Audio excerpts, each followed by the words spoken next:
gosh, we got to a place, we did that job so much that you're right, we could do it with one eye closed, one hand behind our back. And, a handful of us looked at that and said, look, sure, we can do this job with one hand, but with the other hand, I'm going to prepare for the future. I'm going to do something different.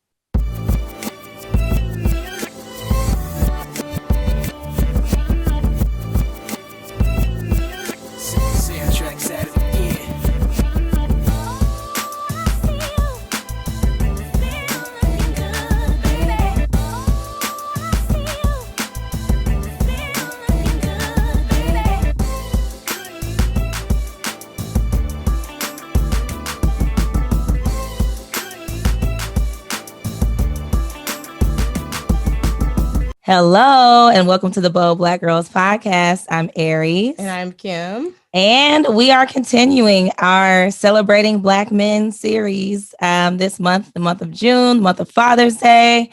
We are pouring our energy into bringing our friends that we know are upstanding men. They are professional. They are supporting Black women. And we want to just highlight them and share some of their stories. So today, we have my boy, my homie from 15 years ago, which I can't even believe has been that long. David C. Williams. When I met him, he used to go by David Chris. And I was wondering about that. I got to embarrass you just a little bit. So sometimes I have to correct myself. But he's doing big things. I mean, he's literally the starter from the bottom. Now you hear his story. So I can't wait till he gets into it and really talks through some of the things that he's done. So welcome to the Bold Black Girls Podcast, David. How are you? We're happy. Thank you. I feel honored to be here with you. You guys are doing so much. You have such a following and a really good message that you deliver and bring. Thank you. Thanks, so tell everybody, give us your spiel. Like, who are you? What do you do? Sure. And let's go from there. Sure. David C. Williams. I assistant vice president, one of the top telecom operators in the world. I lead an automation team, a very diverse group of folks that build amazing solutions, hyper automations and emerging technologies. I love giving back to the community. I love working with kids and showing them, the power of what they can do. And that's me, Aries. You know me. He's so modest. He has 2 patents. Are they pending? Oh my gosh. Are they pending or are they done? No. We got those patents done. So okay, they're done. Okay. Yeah. I got a couple of patents working. Yeah. A couple of patents. Champion of Diversity Award, Black Engineer of the Year, Rodney Atkins Legacy Award. It's been really cool. It's been a ride. Yeah. It's been a ride. A lot of work. Yeah. And we'll kind of get more into some of the things you did, even just in the last year with the pandemic and things that have really shifted. But let's start from the beginning. I met him when I moved to Texas and I was working at the same company that he's with now. And we were in the call centers, together. Yeah, we were tech support, answering calls. And I feel like it's funny because like when we met, we hit it off like from the beginning, just real cool and chill. And we kind of both had that mentality at the job of like, this is easy. Like, this is like an easy money. It felt like to us, we were just sitting there troubleshooting calls like la la la la la, but we just knew the job, Exactly. Talk to us about kind of your start there and how you've really grown within, your path. Because that particular company, you can work so many different jobs. You can have a million different careers at that company and just stay there. So correct. Yeah, you can. So talk about some of that. Yeah. So first, to go back, I would say when we first hit it off and became friends, it's like being knighted by the Queen of England if you're a friend of Aries. So once you get that distinguished, you feel like heavens have opened up. And so all the cool kids talk to you then, right? I love it. That's the Aries effect. No, yeah. So right, the Aries effect. But yeah, I remember that job. We worked it We worked so many hours. We used to call it 13 by 6 because we would work 13 hours a day, 6 days a week, because they had unlimited overtime. And the folks at the time were such hustlers, such grinders, such consummate professionals, but we had a lot of fun and we stuck together. And so, gosh, you know, we got to a place, we did that job so much that you're right, we could do it with one eye closed, one hand behind our back. And, you know, a handful of us looked at that and said, look, you know, sure, we can do this job with one hand, but with the other hand, I'm going to prepare for the future. I'm going to do something different. And for folks that might have been their own business on the side, or it might have been, you know, achieving higher career aspirations in the organization they were in or other organizations. And so that bunch of folks, you know, that group of folks, it was special. You know, it really, really is. You look back and see what all the, you know, different folks have accomplished and where we started at that time. We were grateful for that kind of unlimited overtime. And, you know, we would encourage and keep each other together and motivated, right? You know, we would order food. Oh my gosh, the food order would be huge. It'd be like 9, 10, 12 different people ordering food at one time. This is before Uber and all of that kind of stuff, you know. And so when we would hit a business up, they would just be like, oh yeah, 13 by 6. You know, it was great. You know, they loved it. But that drive, I think, just never turned off. And over the years, I think about it now, it's surreal because where I am in my life now, and I think, you know, what does it take to achieve success? What, you know, that's a question so many people ask themselves. I think about that. And for me, the answer is, look, no one is coming to get us. That's not happening. No one is coming. And so the way in which we achieve, the way in which we rise up, the way in which we move forward and advance is that, like logs in a raft, we align and stick together. And like the good book said, we will walk on water. We will float right up out of that situation. And that's all we have to do is align. No daylight, right? That's a big thing. And the benefit of that is that we will float up off this thing out of whatever situation. And so that's surreal to me when I think about 13 by 6, because that's what we did. And it was just a part of our culture. Okay, you take those folks from 13 by 6, and I don't want to put anybody in a box, but I'll just say, generally, a lot of us had come from humble beginnings, right? Just about everybody in that group of 13 by 6ers came from very humble beginnings, right? And those skills that they learned in those humble beginnings were the innate traits that they didn't have to think, we didn't have to think about. It just was what we did. We just banded together and did it. It just felt normal. It felt like culture, right? It's like, I don't know, eating black eyed peas on New Year's. It just felt like, you know, and I mean, there was no leader of the group. No one, it was very just democratic, and everybody just kind of came together. And what we achieved by doing that is confirmation and proof of what I'm saying in regards to just aligning, and we will get up out of our situation. The checks that the paychecks people started to receive at that time, and the things that they were able to do for the kids at that time, it changed their life at the time. It changed all of our lives at the time. So I got a question for you. Yeah, and you're right about that, because when I moved to Texas on that salary, the house I live in right now is the one I bought. So you can do some things with a little bit of your life. You know, you really can. Now I want to go back because I know Kim had some questions too, regarding, because by the time we got to that, we were in our 20s, you know, early mid 20s, you know, and stuff like that. So I'm still in my 20s. No. Whatever. Yeah. Okay. So we have been through other things to get to that point. And so let's talk about, just kind of your upbringing and how you were raised and things that you learned, from childhood. Because like you said, we all started from humble beginnings and definitely used all that, in that current job, which we should keep doing. But I know, talk about like kind of your background. Yeah. So, I come from South Dallas, and, that's like, when you talk about, people, I would say people in the hood would tell you that the real hood, or, the hood is South Dallas. They would, when I think about like Caprini Greens, that's South Dallas, to put in perspective.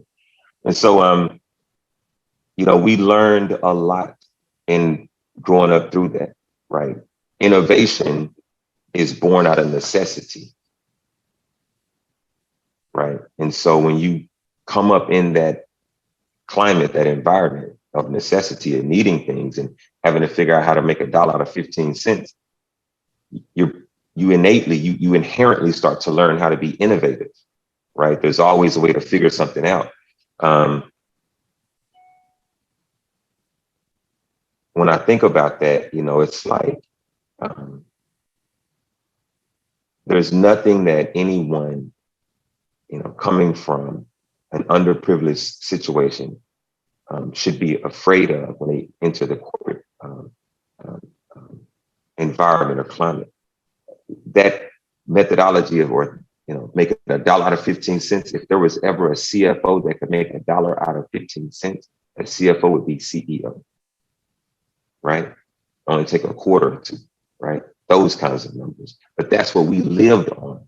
That's what we came up as children. That's how we just saw the world. If it's not enough, we'll figure out how to make it enough. Okay, if you can take that into work, into technology, oh man, you have an amazing combination of this natural creativity and innovativeness with these capabilities that technology can bring you. I remember when the iPhone first started, the first iPhone, it didn't even have an app store. But when you had app stores on iPhone, it was all working through all that. It felt like you're in the matrix because you could download a new capability. You could download a calculator. You could download an alarm clock. You could download. And so with technology, it's just all these new capabilities. And you take that with the creativeness of folks that have had to figure out how to make a meal or how to make a bill, get paid. You put those things together, man, that's just an amazing combination. So did your mom intentionally do things with you in order to, or put you through programs or things like that, kind of to spark these thoughts? I know the life itself was already doing it, right? When you put that, we talked about that, you put that a little bit more, put some water in that soap bottle, make that stuff stretch. Man, I'm saying exactly. Some folks don't know what to do with that, right? It's like, whoa, how much is in there? Put a little water in it. Make it work. Okay, all right, it'll work just a little bit. So were there any things that she did, to intentionally make it a way for you? Yeah. So, my father, I lost him when I was 7. He committed suicide. But before he did so, he started something with me where he would take me to the library and we would get a book. And every week we would read a book. And I'm really, really young when he started on this. And so, progressively he would, challenge me to get an extra book. So if I got 2 books this time, the next time I had to get 3, and so forth. My mom, she would never, she would do this thing where if I asked her a question, she'd say, go look it up and come tell me. Okay, so go look it up was... Yeah, not Google. Yeah, I'm about to go there, right? So looking it up is going through a set of encyclopedias, right? And I mean, one set, this didn't update every year. This was one set that, your oldest sibling used in school and you're going to use as well. And so she would have me go look things up. And as you're trying to look up something like, why is the sky blue? In a set of encyclopedias, you start with, the sky, earth, blue. So by the time you get the answer, learn 6 or 7 other things, and and she's waiting on her answer. And so that always challenged me, and I think that fueled my curiosity. And through that curiosity and never giving up, and making $1 out of 15 cents, I think those are the things that drove me to be creative and continue being innovative and pushing for things. But those are some of the things that started off, when I think about how they raised me intentionally to put me through things. I mowed the yard. My mother was very big on that. And it taught me to be, a lot of times for boys, mowing the yard is like a rite of passage. And so it taught me to be responsible and take my time, see something through, and you get it right the first time, and all these kinds of things, right? In high school, she encouraged me to join JROTC. I did that and stayed for many years and had a lot of fun. And so I just learned a lot through those kinds of things. The last thing I'll say is, once I lost my father, I was always yearning for that type of mentoring or that insight. I knew he knew what the answer was, right? And so when he was gone, I didn't have that. And so she connected with big brothers and sisters and got me a big brother. And Kenneth Gwynn stepped in, and he was just amazing in my life. And he still is amazing in my life. I love Big Brother, Big Sister. I know, this is amazing. So David, you have gone through quite a bit of adversity. I read up about you on this article. Saw that you're from South Dallas, right? My daughter went to a private school in South Dallas. So I saw where it said you attended a local private school. What school was that? St. Anthony Catholic School. So my daughter's right around the corner at St. Philip's, and all right. I'm from Chicago, lived in the suburbs, right? But I felt there was a need for my daughter to connect with her people in the community, people who look like her. It was the best decision. Yes. Please tell me about your experience, just growing up in South Dallas and attending St. Anthony. Oh, man. Because there's some smart kids that come out of that school. Oh, yeah, absolutely. So St. Anthony was, at the time, it was a different type of private school. Okay. And it was, I love St. Anthony, so, all respect to them. But at the time, it was probably the poorest Catholic school, private school in the city. Okay? There was one green school bus that didn't run, and the kids were happy about it because no one wanted to ride on. Our football team had 13 players. It takes 11 to play the game.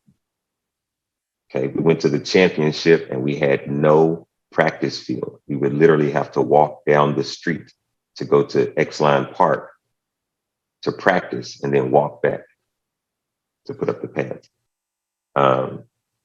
When I started going to St. Anthony, it costs. It has tuition, right? It's not a public school. And so my mother worked at the post office.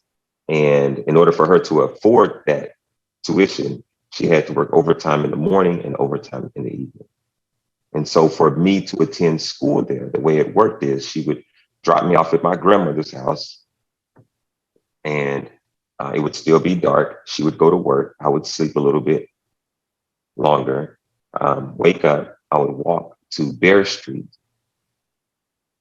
city bus. Now, Bear Street is probably the roughest street in Dallas. There might be 2 or 3 others that could contend, but at the time, it was most certainly the roughest street in Dallas. And there was a liquor store that was open at 6, 7 o'clock in the morning. Okay, this is a concept people can't even think of today. Right? That would be open, and I would wait inside that liquor store to catch the city bus. Now, this sounds really crazy, but let me flip it over for just a second. The guy who ran that liquor store, everyone knew him in the community. He was a very serious guy, but he was a safe guy. The kids knew him. He would give us a piece of candy for free at times, right? If you were good in school. His store was adjacent and connected to my aunt's restaurant. And so I was very familiar with him. He knew my entire family, right? At anyhow, so it was safe to be in Val's liquor store. Okay? And so I would catch the bus from Val's liquor store and the Oakland 44 and ride it to Romine and go to school. Now, the way it worked is my mother would give me $2.25 a day, 75 cents for the bus ride, $1 for lunch, walk home, 50 cents for a snack till she gets off. Okay, well, on Friday, everybody knows in school they serve pizza, right? The square slices with the corn, right? And so every kid wants more than one slice of pizza on Friday. All right. So this budget thing wasn't working for me. Right? I had other needs, you know. And so one day when I'm in Val's liquor store, I take the $2.25. I put 75 cents in my pocket. In one pocket, I take the other $1.50 and I buy 3 packs of Now Liggers, 50 cents each. I go to school. There's 12 in each pack. I sell 3 for a quarter. I double my money. By the time Friday comes around, I buy 3 slices of pizza. The teachers bought the candy too, just for the record. And wow. And so my mom didn't have to give me lunch money anymore. And so this was me trying to help. Your mom. Yeah, I was just trying to help.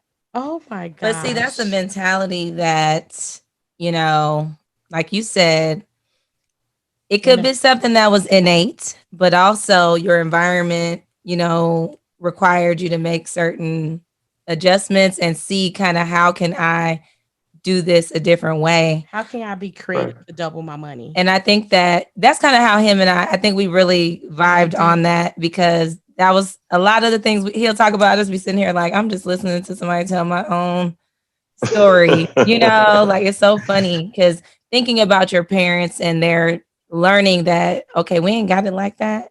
So how can I be less of a burden? How can I make it where you don't have to do this? I can do that. So I love that. And I feel like that kind of leads into where there are specific things. Because right now you're not in no call center no more. No. Okay. Now you are doing big things. We just talked about some of the things that you're doing, you know. But there was a shift that took place from the call center to whatever that next thing was, to the next thing, to the next thing. But there were things that you decided that you were like, hey, we're not doing 13x6 no more. We're going to go this route, make these specific choices in order to get there. Because that's what I think we miss out on, what happened in the middle. We get, started from the bottom, now we're here, you know, and now we're here. And now once you get there, you're like, you know, I just was, you know, you give kind of the clean answer. And I'm like, I want to know what the grind was like getting from that to where you are today. Because now you're nice and polished and stuff, but like, I want to get to the ugly part. Yeah. So look, I'll tell you some stuff. So look, I remember those days, and at that point in time, the thing that was changing for me is I found out the importance of mentorship. There was a lady, her name's Linda Jackson. She was like a work mom to me, my first mentor, professional corporate mentor. Excuse me. And she connected me. She was a president of a local employee group, and she connected me with several different mentors. I joined her organization. I worked as a committee chair, and I got really close to this whole mentoring program to understand how the program worked, right? And the mentors, and you know, what type of mentors were selected and all that kind of stuff, and the people that get to go to those.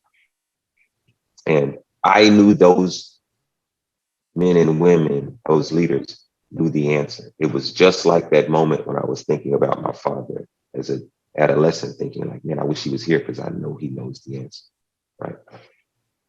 I felt that. It felt like church. It felt like when I went to those mentoring circles, it felt like a breath of fresh air. I might have been in a work situation where it just wasn't advantageous for me, or didn't feel advantageous. But when I went to these mentoring circles, it felt like hallelujah, wrapped in thank you, Jesus, right? And so um, at that point, I saw what was possible, or at least I felt like I did.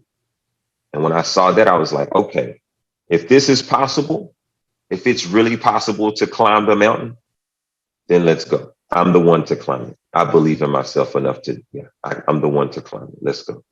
And so from there is what clicked and changed. And after that, it was just the obstacles, the things in front of me, I just looked at as a means to an end. I went and I took some jobs. I think back to over my career, I had jobs that people typically just don't want. I remember once I was a second line, I was talking to some first lines and I'm telling them about this job, like, hey, there's an opening over here. You guys might be interested. It's a promotion, They're like, no way, dude. I'm not taking that job, and it was tough. And I'm like, wow, this job is, if you think this is tough, this job isn't as tough as the job I had before this one. Wow. Like, that's kind of where I was at. The job before that, I worked in the data center. Okay. A data center, for those who don't know, a data center is where the internet is. The reason Google.com, Walmart.com, Tesla.com, the reason those never die or those websites are never off is because they sit in very secure, hardened facilities with several different forms of electricity and connectivity, and they're just made to never go down. Okay. And because they're so sensitive, so such high dollar, important things there. If you make a mistake, you could, literally get rolled up or fired. Just one mistake, right? It's a tough working in data centers. That's the industry itself. And so in that job, man, I remember, there were folks that would do all sorts of things. It felt like having a whole telecom industry under one roof. There were people doing fiber, security, hand scans, cameras, and electricity, and you would do, I would do Ohm's law to calculate power, and then Ohm's law to calculate how much cooling I need to cool the power. So just all these different things, and going through that, really learning the business, really diving in and absorbing it. When I started that job, I remember maybe the second day I was there, I was like, I'm not staying here long. And because it was a crazy job, it was just tough. But when I was there, I was like, I'm not staying here long, but while I'm here, oh my God, they're going to get the best of me. And I'm going to try to bring out the best of this job. And we did some crazy, amazing things there, right? When I started that job, the recession just hit. That's not a good thing. Okay. And so as businesses started to fold, presences in online presences fold too, right? And so that stuff dries up. And as but we took that opportunity. It was a rough patch, but we took that opportunity to do a few things. We figured out exactly how we would want to restructure it once we start to grow it. We learned all these different things. We said, well, if we don't have the money to do it, how can we do some things without spending any money and still get this stuff done and maybe even faster? And we found those out. And so after a while, once, the recession, or the country started coming out of the recession, we were so positioned, so well positioned. We took the time to go do some things. I partnered with some vendors and made our data center the most accurately power audited data center in the world at the time. That's huge in a data center. So we did all these little things in the midst of going through our challenges. And as the tide came, man, we were ready to go. It felt like Forrest Gump when all the boats went in and he was out in the water. It was on after that. And so a job like that, and I remember crawling under crawl space and pulling fiber with the technicians and all these things just to learn this. And so when I went to the next job, I knew that world so well. I had literally rolled up my sleeves. I could tell you about fiber, right? When I'm listening to an update from a technician, I know what the next question might be, right? Because I've been in those trenches. That type of experience of really, really diving in, coupled with a mentor showing you what you can do, or how to leverage it properly, is, I think the key for advancement. Yeah, I love I that. do too. So you talked about mentorship, and I know Linda Jackson. I met her at a networking event.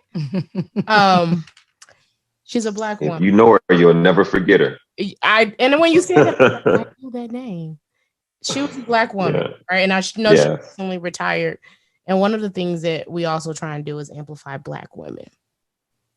What are some other women that have inspired you? Oh my gosh. Okay. So one of the, okay, I'll go in. I'll give you two. So there's one lady, her name is Nikki Bethel. She was Senior Vice President of Human Resources for HBO.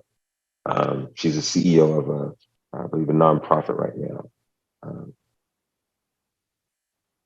so inspiring. I remember she once was speaking at an engagement and she said something like, you know, at times we as Black people have to contend with not necessarily being accepted. There's this thing where sometimes folks may feel like, well, you're too uppity, too corporate, too polished to be hood, to be accepted in the hood, in the neighborhood, right? And then at the same time, you're Black and you may not be accepted in, you know, white America or, you know, certain, you know, other circles. And at times, folks have, that creates a mindset where, you know, because they're stuck being the only person in the room, sometimes they want to be the only person in the room and not necessarily help as much as they could others that Like look like them. gatekeeperish type roles where they're kind of blocking at the same time instead of Right, bringing And people in. sharing. Yeah. Right. right, right. And so, you know, that statement alone is so bold to make, right? She crystallized it so well. And it's something that we need to hear because consciously or unconsciously, we need to make sure that we are not the problem. Mhm. And hopefully we can be bold enough to have pull one of our, you know, brothers and sisters to the side and have a conversation so that, you know, they're not the problem either. Right. Yeah.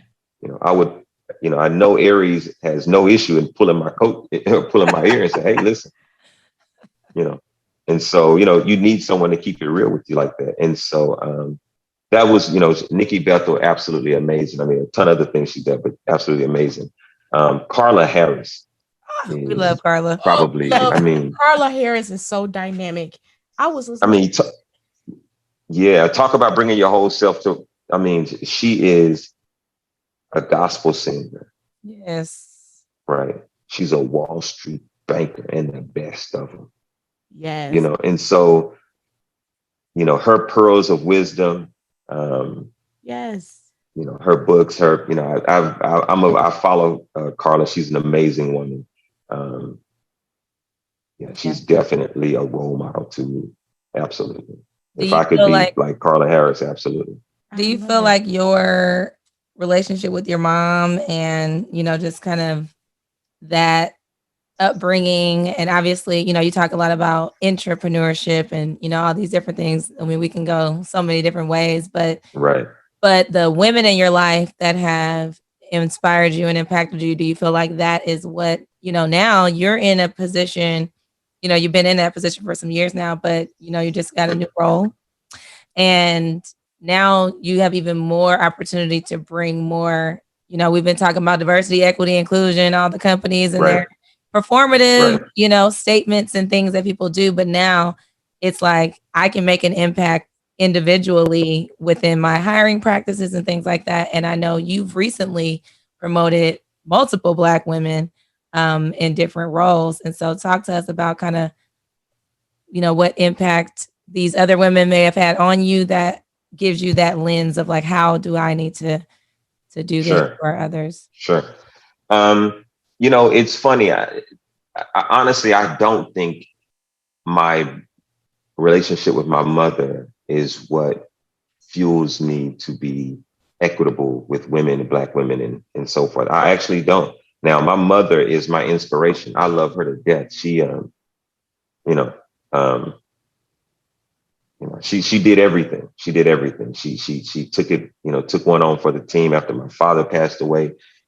She just picked it up and ran with it and did everything for my sister.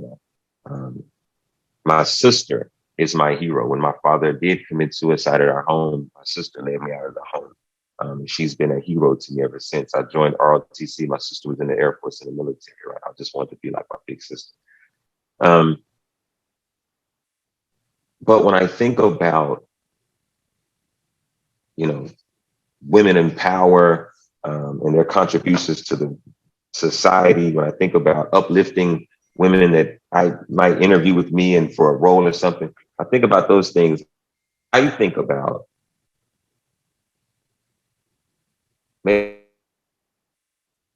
is one, not being biased to not recognize this person's talent, right? Every software engineer doesn't have a mullet and glasses, right? It's just, I'm just saying, it's just not, and if you want the best software engineers, I assure you, you're going to have to open your mind up to how they're going to look and talk and all of it. That's just bottom line. If you want the best, if you don't want the best, you can have a different kind of conversation. But the best, they know their work and their talent. And so, not being biased to that, just accept someone on their own merit and let them do their thing. And then the other side is to be conscious to the fact that so many of our Black women don't get a shot. And so when they do get a shot, don't take it lightly. And if there's a chance to do something about the problem that we all know exists, is that there's not enough in technology, enough Black women in technology, then, if you have a talented candidate, let's go. Let's go. Yeah. Let's go. What are we waiting on? Are you on the team? Are you with the mission? You have the skills? You ready for this work? You ready to go move a mountain? Okay, well, let's go. Let's go. Right. You wouldn't be an interview if you didn't meet all the prerequisites anyhow. All right, let's go. Let's go. Exactly. Right. I love it. I think that some of the things you said with regard to, kind of the gatekeeper mentality and the I want to be the only one and all that, like, gone are the days. Because I feel like early on when the door was first opening, people were like, well, they only got spot for one, so let me get mine, and then maybe I'll help you. But I've definitely connect with you on that. I'm the one that that back door gonna be open till they tell me I gotta close it. I'm trying to get as many as we can in. So I love that you are aware. You have open-minded. You are so aware, and I'm like, how did you learn that? Because we just recorded an episode about Black women and Black women, Black men and Black women unifying together.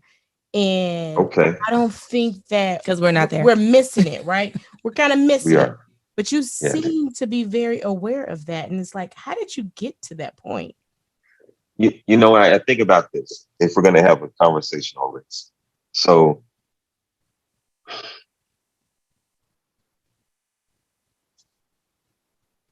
I firmly believe that we are better together. Aligning logs in a ring, right? My mother taught me 1 and 1 is 11. You just got to get close enough. Right? You can do big things, right? You bring your best self, bring my best self, 1 and 1 is 11. That's the cheat codes. That's how you get further faster. And so if we're talking race, you look around and you see, different ethnicities and folks, achieving whatever. As a culture, as a race, as an ethnicity, if we know we don't have enough of whatever, and we're trying to get it, then we gotta know that we're gonna need we don't have enough to say, I don't need you. I can still go get this. I don't need you. Right. Men can't do that to women. Women can't do that to men. Young can't do that to old. Old can't do that to new. Old school can't do that to the new wave, right? We have to work together. It's the only way. And when you look around at other ethnicities that have been successful in achieving this, right? You see it happens together. There's not a separate talk track for one segment of that group versus another. It's the whole group. On this topic, it's all of us. On that topic, it's all of us, right? And so for Black women, I don't feel like, I'm gonna say this, and I hope it lands right, but I really feel like, I love hearing our sisters, support each other, but it really should be men helping, should be doing that, right? The sisters supporting should be extra. They shouldn't have to. They should have that support from their brothers, from the Black men. You should absolutely have that.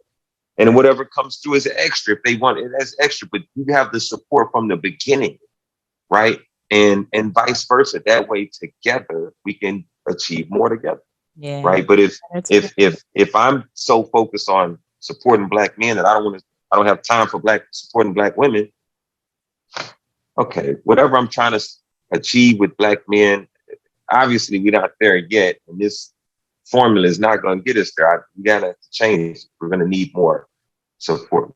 That's something that we're going to need our brothers. That's something that we've been talking about too, is just like, because we kind of started this with, the Kevin Samuels and the this and the that, and it's the Black men against the Black women, all that. And then, when we're talking about just in general,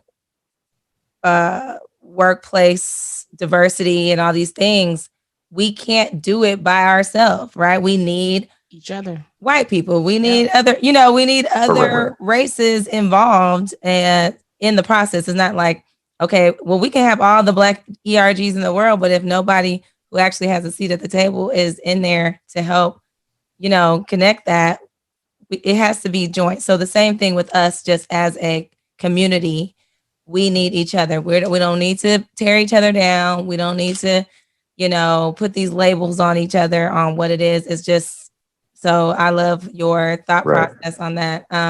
Yes, I do too. Now, you're climbing, you're climbing, you've been climbing. So tell us a little bit about kind of your vision for the future and, maybe some of the things you're working on that you want to kind of put out there. Sure. So one is this. Look, I'm grateful. If I thought about, earlier you were asking me, different accomplishments, the patents and all that, which are phenomenal. But when I think about what's my greatest accomplishment, I would say, I think about the diverse team of folks on this automation team. We represent so many different flavors of the world, right? We have Hispanic men and women, Black men and women. We have Asian Indian. We have people living with disabilities, LGBTQ. We have all of it. We have it all, right? We have it all. Single parents, homes, but we have the whole nine, the whole gambit. And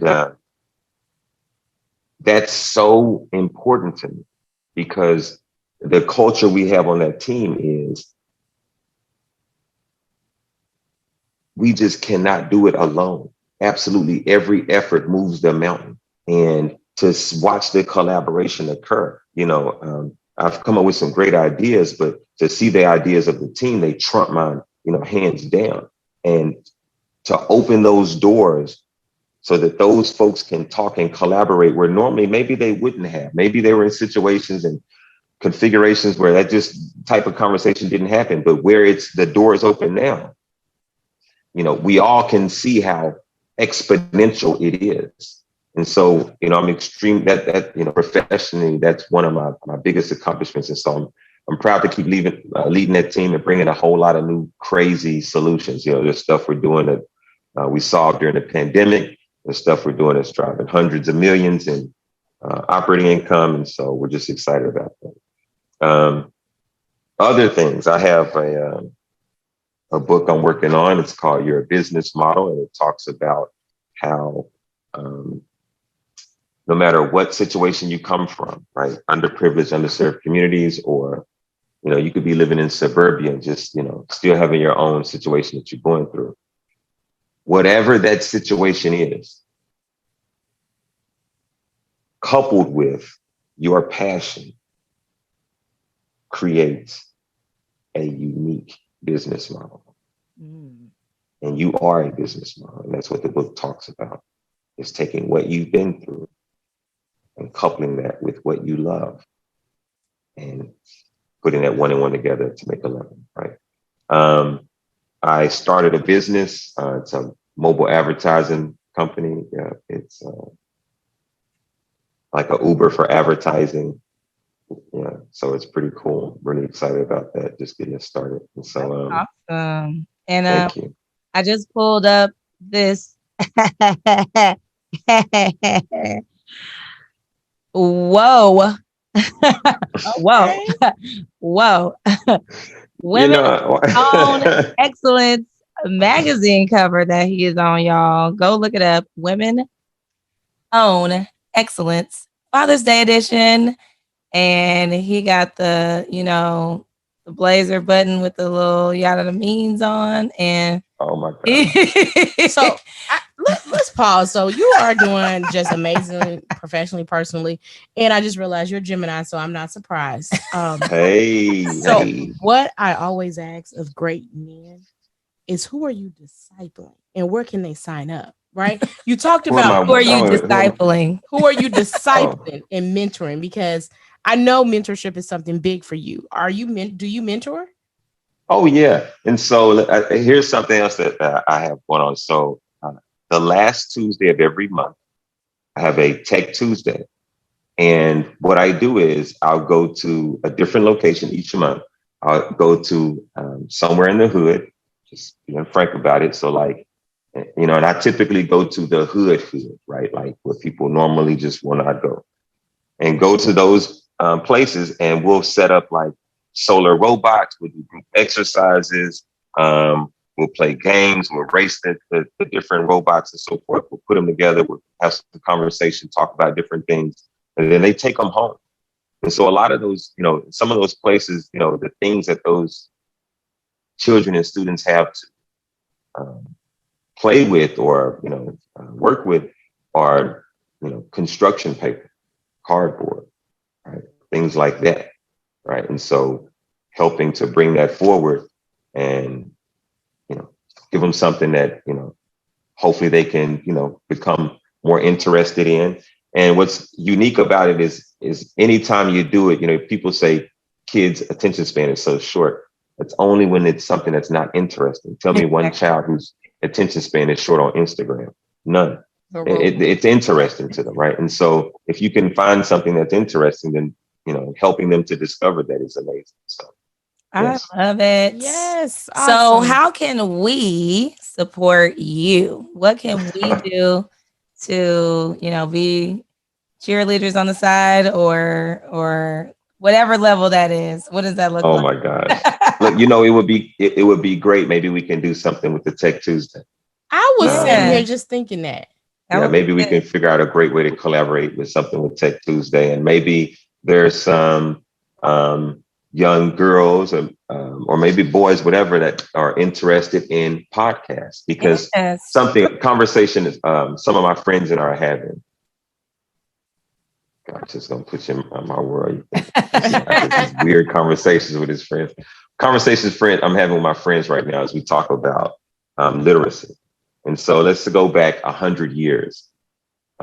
America, society was very interested in just pushing the concept of being literate, right? And being able to understand things. Then maybe 50 years ago, it was pushing reading literacy, right? All these reading commercials and I can read and so forth. Reading is fundamental. And then came computer literacy, right? These are huge trends, right? You think about it. Today, computer literacy means nothing. It's about being media. Content, exactly. And so children learning media is such a huge component, right? Because, you could do a podcast from your iPhone. You could do a podcast with your DSLR and microphones ahead, and it's, you could get the aperture and exposure right. You could all the white balance and so forth, right? The saturation. once you understand it, now it changes everything. Yes. Right. And now that podcast is ready for show business. Marvin just finished he did YouTube production camp. That was one of them. They teach you about the camera angles, the editing, all, because him and his brother have a gaming podcast. So now I'm tired of being the editor. So I'm like, you need to learn how to edit your own stuff.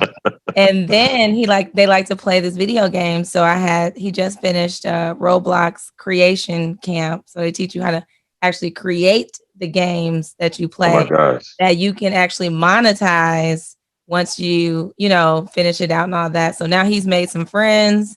They have a little group chat going. They're playing the games, making the thing. So that is so real because they are born, kids nowadays, they don't have no encyclopedias and stuff like what we have. No. They are born with technology. So you are computer literate at 5 months old. They swiping the phone. Exactly.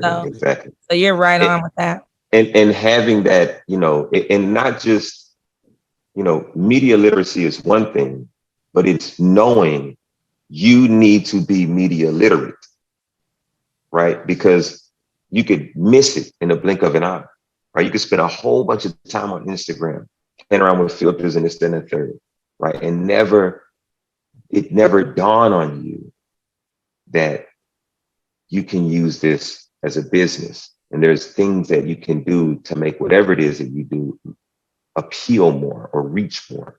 And knowing that you're being marketed to on these games and apps and things, that is an ad. Why did you get that ad? There is an algorithm behind that. There is a reason why these things are coming your way.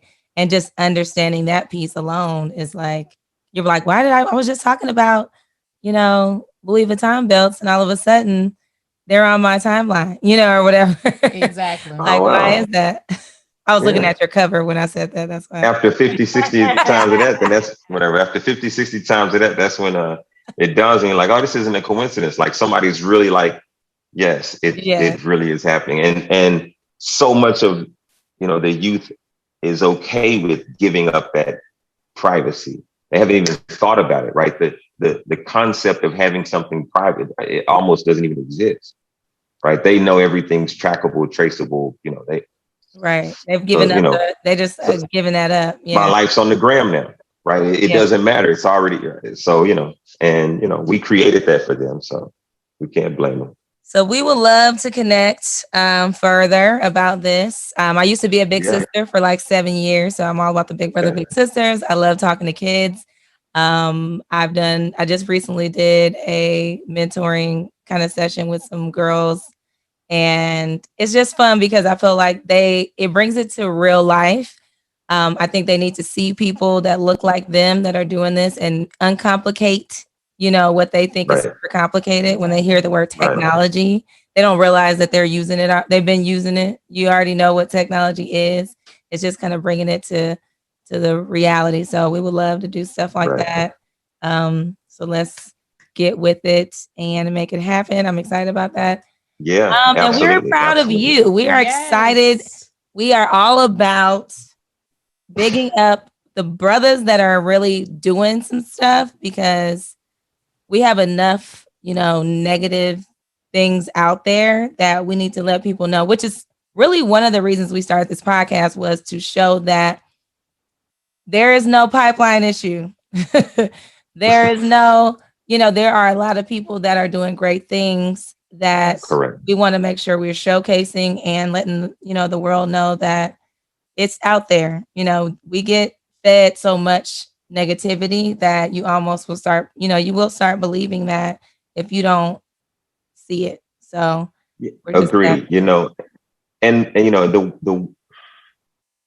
there's so much out there, and unfortunately different things in society will tell you that you can't do it. Mm-hmm. Right. Not having an example in front of you, or not coming from a certain background, different things like that. Subliminally, consciously, however, tell folks that they can't do things, it works in people's minds that way. And it's happened to me as well. I would just say to anyone, to everyone, look, if that is your situation where you feel like, it hasn't been easy, it's always been uphill road, or it's been challenges in front of you, all Rudolph needed was one foggy night and Christmas will never be the same. Right? He always got these one-liners, y'all. I see, He gonna I have can tell. the But one-liners for you. that's that witty Gemini. I'm seeing it come out. I didn't even bring out his other former life. I'm not even. Hey, listen, hold on, wait a minute. I'm not gonna put you on blast, but he got bars. That's all I'm gonna say. And all Rudolph needed was one foggy night. But seriously, if you think about it though, right? Rudolph knew all the right people. They didn't want to let him play and didn't want to let him in. Right? Rudolph probably had a mentor, some reindeer up in the forest, right? Giving him a little game, tell him when to be, where to be and when to be there. Right? The CEO walks out, sees things have changed. Is like, hey, where's that one kid with the special talent? Yep.